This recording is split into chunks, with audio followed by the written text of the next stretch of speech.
La question qu'on saute ce dimanche soir. Et saviez-vous qu'une ville en France faisait figure de ville test pour les marques du monde entier? Angers serait représentative de notre mode de consommation. Un panel géant qui est observé à la loupe pour le lancement de nouveaux produits. S'il s'achète, c'est un lancement.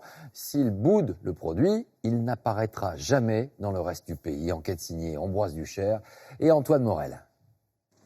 Karine Alouche, 56 ans, fait ses courses dans une grande surface, comme des millions de Français chaque semaine. Mais au moment de passer en caisse, cette mère de famille tend cette carte qui recense les produits qu'elle a achetés. Elle fait partie d'un panel de consommateurs, ici à Angers, dont tous les achats sont scrutés par les professionnels du marketing. Je sais que les données qui sont sur la carte, effectivement, que les personnes du panel angevin savent. Si j'ai pris les produits test avec cette carte-là, c'est tout. Après, je ne sais pas ce que ça donne. Angers, la préfecture du Maine-et-Loire, réputée pour sa douceur de vivre. Mais la ville a une particularité. Ses habitants sont en tout point similaires aux Français moyens. Des cadres, des jeunes actifs, des étudiants et des retraités. Le même taux de chômage que la moyenne nationale, 9,2%.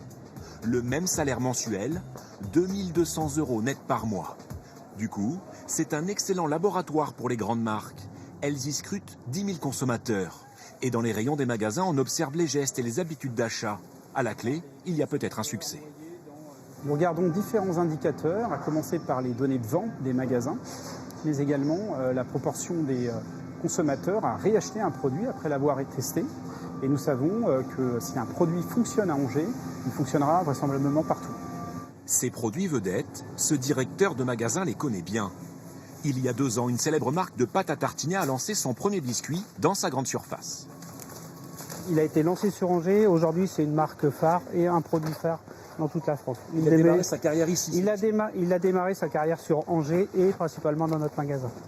Une réussite grâce à Angers. L'année de son lancement, le biscuit a rapporté 50 millions € de chiffre d'affaires.